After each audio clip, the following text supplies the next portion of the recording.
Hey guys, it's Dog here. Doing a Pokemon or Pokememories today with uh, this was an idea started by the Chip Tide, so obviously it's not my idea, but it is a tag. So I will be tagging people at the end. I'll only tag two people because I really only have two people in mind that really want to tag. Maybe three, but that can but that'll wait. But my Poke memory I don't know what to have for my Poke memory. There's quite a few of them that I want to have, but I don't know which one is like the most impactful for me right now. Not even like, and I had like this whole. Obviously, I pre-recorded the gameplay, so this is all in post.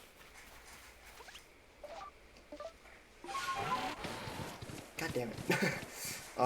But so I was thinking a lot about what they were. I think I think it is. I think it's only fitting that I do the one that I feel like I need to do the most, which is what my favorite Pokemon is, because it changes. It changes a lot, actually, despite the fact that like I'm known for a few select amount of Pokemon. But as of right now, and honestly, he's kind of always just been my favorite. He's always been my favorite starter. He's always been my favorite Pokemon. It's just when I was really into competitive play, that was something that he just was not good at. That Pokemon is the Gen 3 start, or not the Gen 3, the Gen 4 starter. Oh my god. The Gen 4 starter, Torterra. But I feel like I should elaborate. Obviously, Torterra being a very odd choice for the starter pick for your favorite starter Pokemon. For being your favorite Pokemon, but not only your favorite Pokemon, but your favorite starter and all of that. Well, I am a Gen 4 baby, and I do love turtles. And I feel what gravitated me towards Torterra, turtles and tortoises, I like them both. I feel like what gravitated me towards them was, I think, it was around the time of the anime, and I was watching Ash take on Rourke, and that was a big moment in my life. Not so much in my life, but it was a moment where I got to see Turtwig in action because Turtwig was one of the key stars of that episode, and from there I kind of fell in love. And then I saw Torterra for the first time, and even then I fell even more in love with him.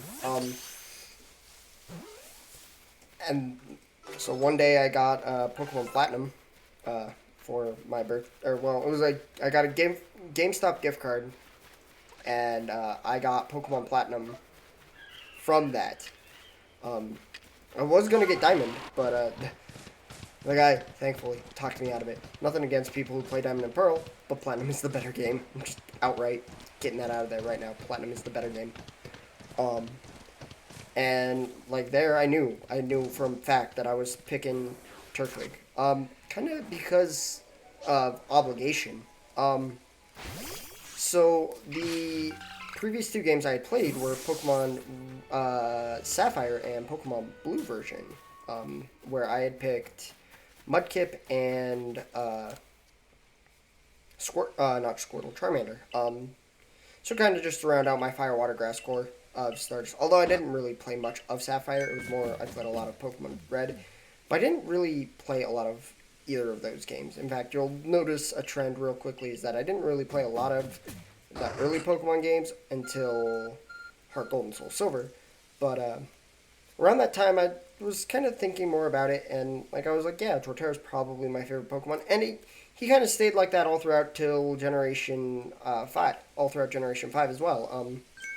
And then in Generation 6, things changed. I got into what is probably one of the most divisive aspects of Pokemon, competitive play.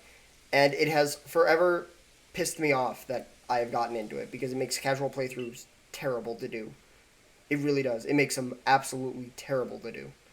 But at the same time, it helped open my eyes to a format of Pokemon that I had never experienced. And from there, it was pretty obvious that I had liked reptilian starters, and so I didn't. So it was a little hard for me to pick a favorite starter from Kalos, and to this day I still don't actually have a favorite one from Kalos. I think Greninja's way too overrated for its own good, and then I just don't care enough about either Delphox or Chestnut. But when we got the Kanto starters, again, turtles and tortoises were my shit, and so I picked Squirtle as my water starter. So by default, I kind of had to pick either Chespin or Squirtle or Fennekin because I didn't want to have two water types because I was getting smarter. Not always. I sometimes have two ground types, but you can't blame me for that. I love ground types a lot. So I picked Squirtle as my starter, and partially because of the Mega Evolution, because Mega Blastoise still to this day is my favorite Mega ever. He's just so badass. I can't help it. But I'm rambling. But Mega Blastoise kind of solidified myself, and at that point I kind of decided that Blastoise was probably my favorite one, just because it was easier for me to attach to him, and because I didn't have that much attachment to Charmander because I was like 5 years old and I didn't really play a lot of Pokemon Red. It was more, or Pokemon Blue. It was more my dad. Since then, I'd done a lot of playthroughs, and it feels weird doing a playthrough when you don't choose your favorite starter, and it's the starter you choose every fucking time you play the game. It's really weird. It's really, really weird. Trust me. Do it. Play a game. Play a game where you typically pick one starter, and then you pick a different starter, and you understand how weird it is to play that game. And so I played it, and so I picked Squirtle as my starter, and it was fun. It was certainly a more enjoyable moment. And then competitive, and then I got into competitive, and I didn't know what Pokemon to really pick. All I knew was that I really wanted to use the sword. And by the sword, I mean Aegislash. I mean, this thing probably is top 5, and this thing still is. Like, these are like my 4 like favorite. They're the quartet of my favorite Pokemon. And Aegislash is just, it's so stupid. I love how it was in generations 6 and 7 for competitive play. It was just such a fun Pokemon to use, and even now I still like kind of I have fun memories of moments bringing in this one Pokemon and just kind of having fun with it. If you guys ever like get curious, on my old channel there were Wi-Fi battles, and like at a certain point, like I kind of just established that Aegislash was going to be my mascot because I was really into Pokemon during the Gen 6 era. It petered out a little bit, and then it was just a time. I kind of knew that Umbreon was probably one of my favorite evolutions. Back then, it was probably number 2. It was definitely behind Jolteon, but nowadays, it's most certainly ahead.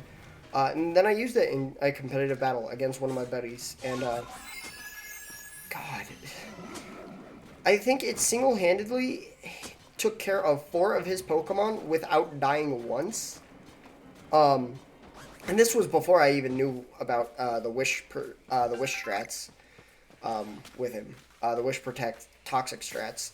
It was more so Toxic Sand Attack because I was like, no, I'm gonna be annoying. And I didn't have Foul Play either. I had a Payback because I was what I thought was the next best thing. And so for a very long time, it stayed as Umbreon. And Umbreon is still, let me not beat around the bush here. Umbreon is still number 2. But it was while talking with my partner. Thank you. It was while talking with my partner when we were just talking about Pokemon and how we were having a lot of fun with it. We probably have a video or 2 planned for that if we ever want to do it, but we'll talk about that more later. Hi, it's me. Is you. Is missed. Is you. Although we're not. We were talking about, and like I kind of. I'm not gonna lie. I kind of forced Totodile onto you. No, you didn't. I showed you how cute that little boy doing his dance was, and you were like, "I need this thing in my life." Sir. I forced Totodile onto you. No, that is a lie. That is a lie. First off. But we were just kind of talking one day, and it was right around the times Gen 4, it was around the time BDSP were, Brilliant Diamond and Silver Pearl were coming out. Um, and, Mist goes up to me and he goes, I don't think Umbreon is your favorite Pokemon anymore. And I was like, I don't think he ever really was. I think I just have good memories of him from competitive play. And again, not saying anything wrong about Umbreon. He is still my second favorite Pokemon. He's still my favorite Gen 2. He's still my favorite Dark type. He is still absolutely incredible. I love me an Umbreon. And I still have my competitive Umbreon that I will be transferring from every generation from this point onward. But my Torterra has stuck with me. Has literally been with me since Pokemon Platinum. She's not Zeus. She does not have a nickname. I refuse to nickname her. I refuse to give this girl a nickname. And honestly, I probably should pull her up. I'll pull her up on a screen so you guys can take a good look at my my very first Torterra. My very first. Not only was Torterra my very first Pokemon that has stuck with me, being the only Pokemon to really have stuck with me since forever. This Torterra was the very first Pokemon that I got to level 100. Don't mind our Garchomp just stepping on my They're leg. not going to see this. I've got a video recorded prior to this. But that Torterra is the most, I don't know, it's the most precious memory to me. I still have that Torterra to this day. And there will never be anything that'll happen to this Torterra. Like, she is saved to the cloud. She is never, ever leaving that. She's one of the very few things in Pokemon that I refuse to let go of. It's, Am I allowed to say something or no? no, of course, go ahead. No, you finish your thought.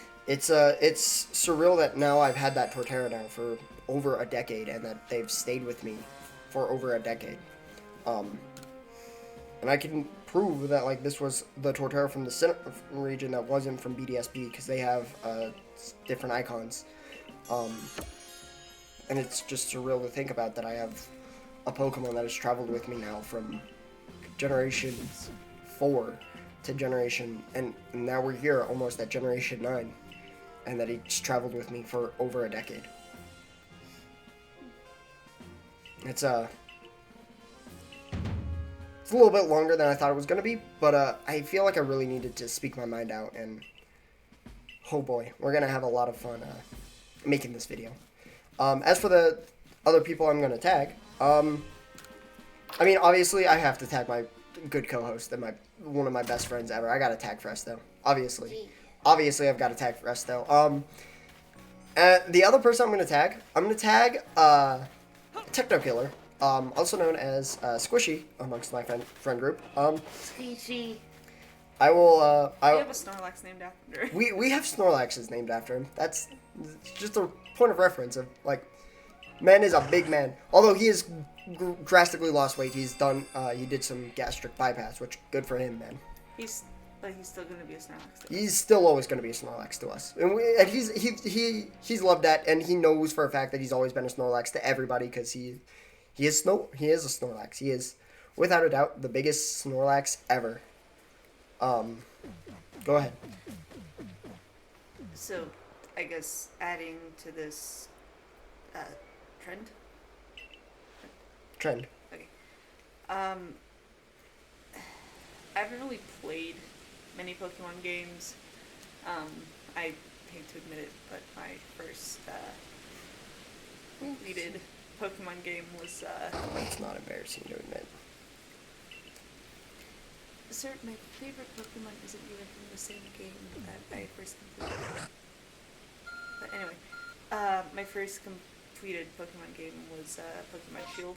I know it's embarrassing, but yeah. I'm sorry, I'm bad at speaking, but when I was playing through Shield, like my first and only playthrough through Shield, I chose Sobble because it is adorable, but I related to it because it just it when it's in its first stage of evolution, it's ultimately depicted as a crybaby, and I kind of well not kind of but I do relate to it because when I was little I was deemed a crybaby, and I still kind of am. But anyway, as I was playing through it, I stumbled across a bird Pokemon, Rookity, and I had no intention of like liking a bird Pokemon. I didn't think that would be possible, but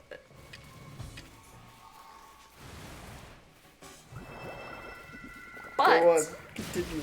Forget everything we just saw. I didn't think that would be possible. But as I kept evolving the Rookity and as I made it towards the end of the game, I honestly fell in love with its final evolution, Corviknight, and it's one of my favorite Pokemon. Okay, now to my favorite Pokemon. And going back to what Sea Dog said earlier, I would just like to point out that he did not force Totodile. Totally good. No. No, he did not. No, he did not. Shut up. Let me speak. This is why I struggle with speaking to begin with. But I was playing Pokemon Go, as you do. It was during the lovely thing that everybody remembers. This is happy sarcasm, by the way, as lockdown, aka quarantine. But I was outside playing with my biological mother, and just this little creature just popped up near a bridge. It was specifically near a bridge. And it just the little blue thing, well, I guess it's a cerulean thing or whatever. The little creature that was a shade of blue popped up. It looked at me. It did his little dance, and he went, "Hey, I want to go home with you." And I'm like, "Oh, okay." So I threw the ball. It did the little animation, and I was kind of afraid that it was going to break out, but it didn't. And I had caught my first Totodile in any game. And since then, I've kind of been obsessed with Totodile because he's adorable. And since I am on the autism spectrum, it's easy for me to hyperfixate on things. C-Dog can relate to this because he has ADHD. Yep. We also have to kind of hurry up because I don't have enough footage. I didn't expect this to go longer. I'm sorry, you should have told me. No, it's fine. But yeah, I have multiple Totodile things, 3 plushies, 1 little figurine. Yep. I'm slowly but surely collecting the entire line of cards, and yeah, Totodile is amazing. Yep. I'm bad at speaking. Bye, guys.